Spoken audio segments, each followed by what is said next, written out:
Welcome back to CFB Enthusiasts, y'all. My name is Jimmy, and today, as y'all can tell, it's going to be just me for today. Pat and Jacob weren't able to make it, but I'll hold it down for y'all because we're going to keep this thing moving. Go ahead and like, comment, share, subscribe to the CFB Enthusiast page. Over here, we bleed college football, so we would love for y'all who love college football just as much as we do to be a part of the community. We're growing over here slowly but surely. Go ahead and follow the Instagram page, CFB underscore enthusiasts as well. That's where we'll post a lot of our short form content. And then we have our Twitter page now. It is CFB Enthusiast 1. So we're going to have our Twitter page. We're going to start using as well, posting content on there, giving our thoughts on college football. So with those housekeeping things out of the way, today we're going to predict and preview the Texas-Ohio State game. As y'all know, I am a, burnt orange fanatic for life. So we have a really huge game, of course, coming up on Friday afternoon in the Cotton Bowl. This Texas and Ohio State matchup, let's just jump right into it, right? One thing that has bothered me over the past week or so is that the dialogue surrounding this game, the dialogue surrounding Ohio State, gives off like Ohio State's the greatest thing since sliced bread. I get it. They've looked absolutely dominant over the past two games against Tennessee and against Oregon, coming out to really fast starts, dictating the tempo of the game, playing at their pace and forcing Tennessee and Oregon to keep up, and obviously those teams couldn't keep up. And this is the potential with Ohio State, right? This is what we kind of expected for the large part of this season, but we didn't see what we're seeing now during the regular season. We just didn't. I mean, they were really good during the regular season, obviously. Came up short in that Ohio State game, in that Oregon game, and then the blunder game against Michigan at home. But other than that, there have been other instances where they have struggled as well. The Nebraska game, there are a couple of other games where you can kind of point to like, what's going on with Ohio State a little bit, right? The most talented roster in all of college football. I don't think anyone's debating that, but they didn't play up to that potential for a large part of the season. Now they are, and I think Ohio State and Georgia were back and forth for my preseason prediction for the national title, and for good reason with Ohio State at least, just because the most talented roster, like I mentioned. But it's gotten too far out of hand, I think. It's gotten too far out of hand. Everyone's talking about Ohio State like they're this unstoppable juggernaut, and I'm not here for it. Especially because that kind of just disrespects Texas in a way. And people could say, oh, you're just a Texas fan. Well, me being a Texas fan gives me even more of a reason to justify why I have more of a reason to be like, hey, Texas is going to be ready for this game because I've seen them in every game this season. I know what they do well. I know what they are struggling at. I know there's a lot of their tendencies. Obviously, I'm not in the huddles and in the practices and the meetings. I'm not in the headset. None of that. But, hey, I've been watching college football for quite a while. And when you watch the games, week in and week out, you do pick up on things that your favorite team does, if you're actually paying attention and watching football. And I've learned a lot about this Texas team. And coming into this game, I think that Texas will be well prepared in this game. Now, that's not to take anything away from Ohio State and what they're doing. They're doing absolutely amazing things. Now, let's head into the matchup. Let's start with Ohio State's offense versus Texas defense, right? The big topic of discussion. How the hell are they going to cover Jeremiah Smith and all these Ohio State wide receivers and blah, blah, blah? Texas must survive the first quarter. If Texas survives the first quarter, this will be a 4-quarter ball game, and Ohio State will be in a dogfight. I can promise you that. Ohio State's gotten off to fast starts. They've kept their foot on the gas. Texas tends to get off to fast starts too. They don't keep their foot on the gas. So Texas gets off to fast starts themselves. Maybe not to the degree that Ohio State's getting off, to these fast starts, but we played pretty well in the first quarter nonetheless. If we can survive the first quarter, I think it'll be a 4-quarter ball game, and Texas will be in that dogfight. And it'll be a phone booth type of game. Now, with Ohio State, what's made their offense super successful over the past couple games, and I said this before the Tennessee game, they have to pass to run. I said this before Tennessee. They have to pass in order to run. A lot of teams, you'd have to run to open up the pass and the play action, all those things. Ohio State must continue to do what they're doing and pass in order to run. When they're over here trying to prove a point and trying to be physical and trying to play a different style of game than they should be, they got by Michigan. They struggled heavily against Nebraska. We've seen both sides of the coin with Ohio State. So the key is for them to get off to fast starts, opening up the defense, spreading them out. Jeremiah Smith one-on-one, Emeka Buka one-on-one. You can throw G. Scott in there every now and then for some type of, wrinkle or whatnot. And then that's when you see Judkins. Then that's when you see Henderson. That's when you see Henderson pop off a 50, 60, 70-yard run. That's when you see Judkins start to bludgeon your, the middle of your defense, play after play after play. And these running backs just start to go loose. So the key for Ohio State is to pass to run. I think where Texas is going to need to come up big is actually getting pressure on Will Howard. Now, Will Howard is mobile, pretty mobile. He can escape the pocket really well. Texas has done a great job of playing against mobile quarterbacks all year long. Levitt had some stuff on us, but he's a little bit more twitchy, and he was able to move a little better in the pocket than I think Will Howard will be able to.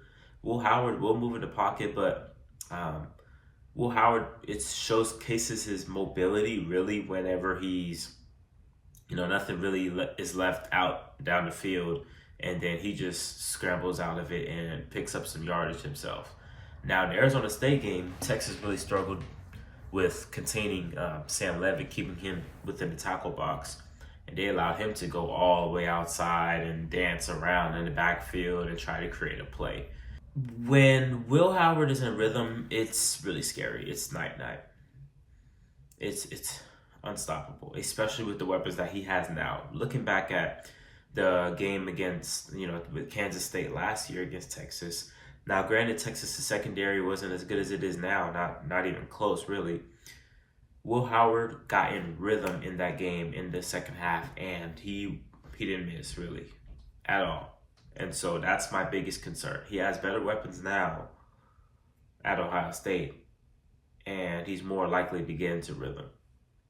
But I think we can kind of keep him out of rhythm, like I said, if we're using Trey Moore well. Colin Simmons is going to be a big impact. They're going to have to block him. And, hey, what is the one weakness that you can say Ohio State has? Well, I think they have two weaknesses. I'll get to that in on the other flip side of the ball. But their offensive line, they've had to shuffle a lot. They have some really experienced guys, but, the shuffling and, meshing together, they've struggled in that department. And I think that's where Texas can have an advantage with a Colin Simmons, with the Anthony Hill, if we decide to blitz him, with a Barron Sorrell and Ethan Burke. I think Texas can have some Trey Moore. I think Texas can have some real success there. They're going to need to get to Will Howard, and honestly, Will Howard's due for 1 or 2 turnovers. That's just kind of how he is. He's taken care of the ball pretty well this year, but you play good enough defense on him, he's going to give you 1 or 2. He's going to. And we can't allow their receivers to just absolutely bail him out. Now, speaking of the wide receivers, how the hell are we going to cover Jeremiah Smith? I think the thing with that is we can't overcommit to Ryan. I was going to say Ryan Williams.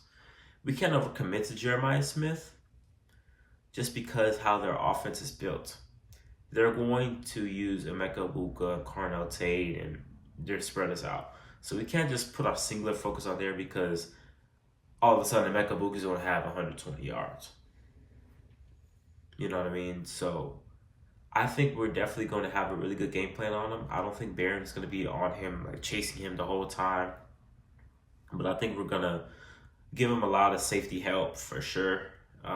Definitely want to limit those explosive plays in the past game. I think Texas has done a great job of that this year.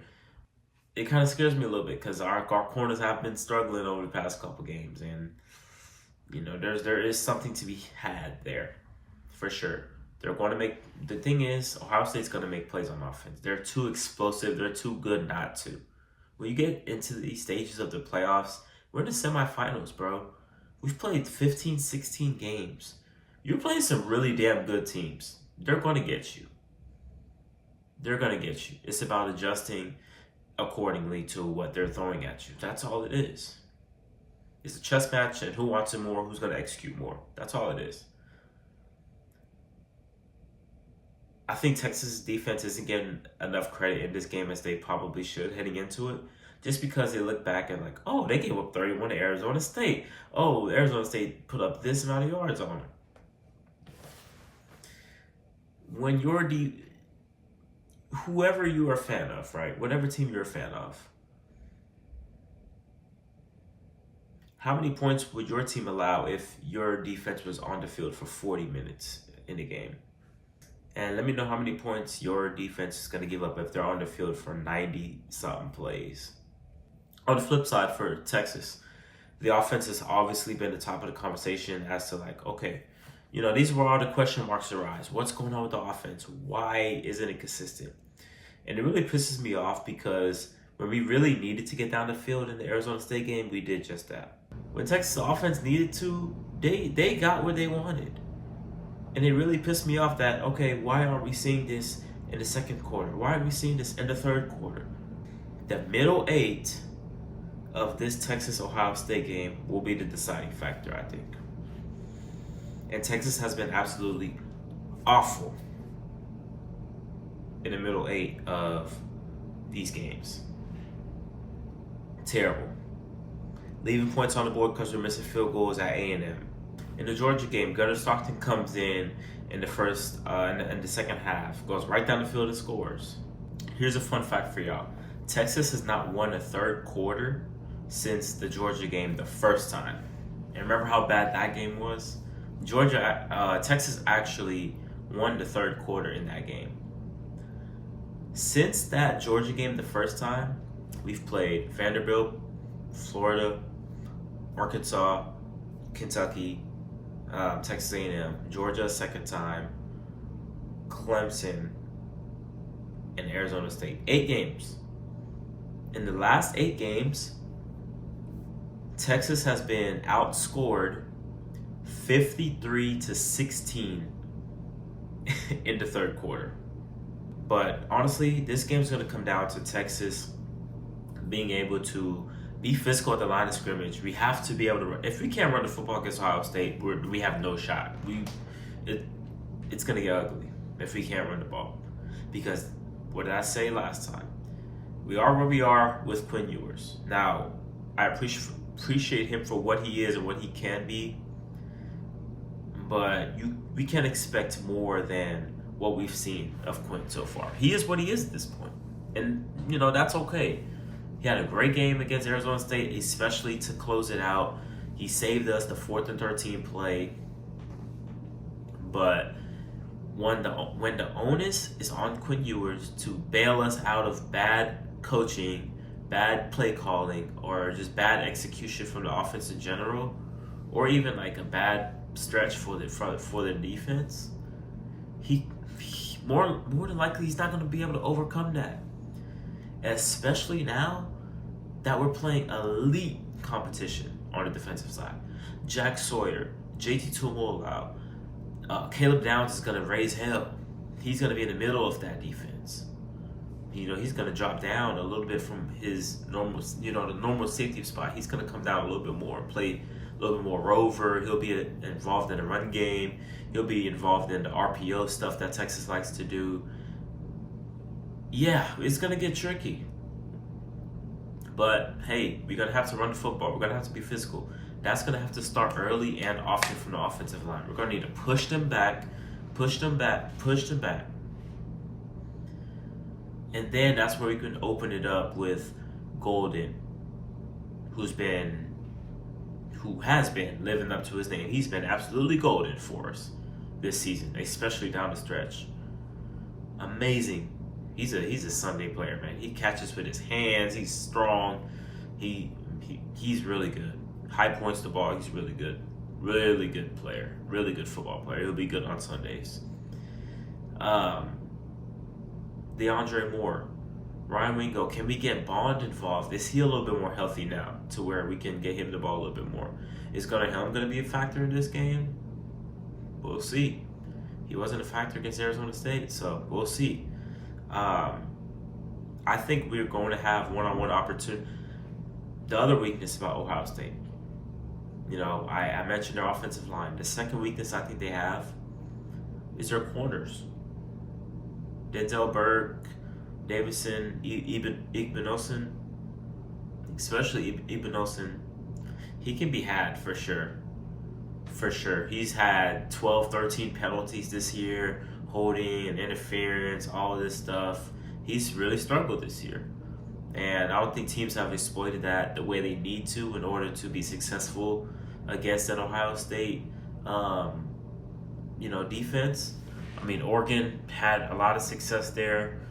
I think the team that could have had a lot of success was Indiana. They were just overmatched at the line of scrimmage to the point where they couldn't even get to exploiting those mismatches on the outside because I think Indiana had a huge advantage with the corners of Ohio State because how Indiana likes to play is they throw a lot of back shoulder fades and a lot of go balls to their receivers who go up and high point the ball.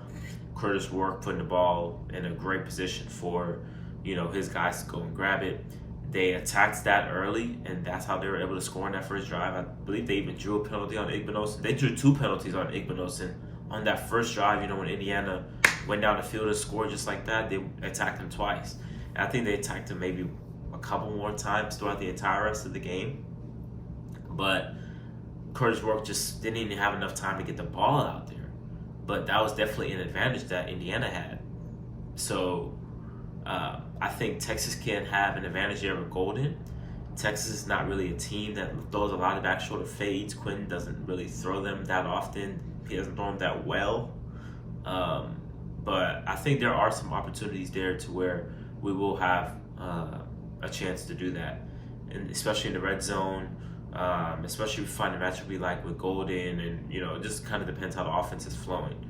But hey, man, the key is gonna be us pushing Ohio State and running the football. We're going to, if we can't run against Ohio State, like I said, is wraps. Um, hey, man, this is, the last part of this game is special teams. I'm terrified of our special teams. Can we get in a position to where we don't even have to punt? So we don't even have to kick field goals? Because I don't want to have to punt to Caleb Downs, who's down there. And, with our noodle leg punter, we're going to have to kind of overcompensate and try to get down there as quickly as we can and maybe do some directional kicking. And who knows? Maybe Sark will do a fake punt or something. We've been getting hit with those a lot. Maybe Sark pulls one out. Let's see.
we're gonna need to hide our special teams as much as we can for sure.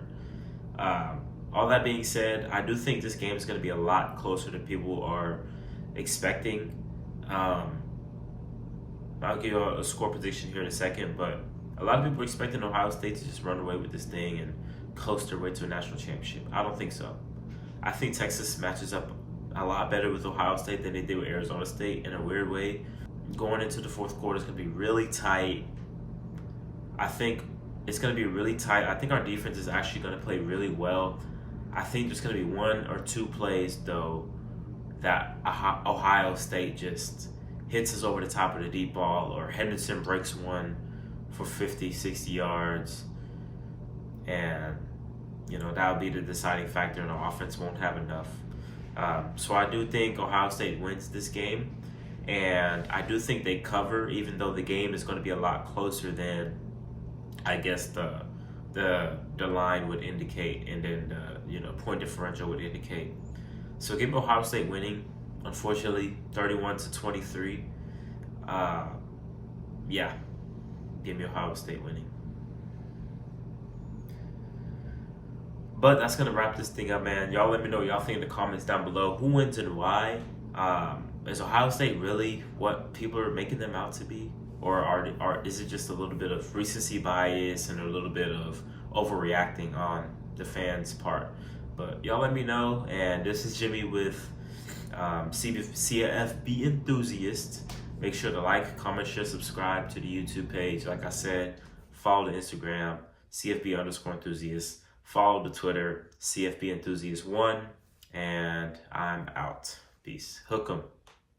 Let's go, Horns.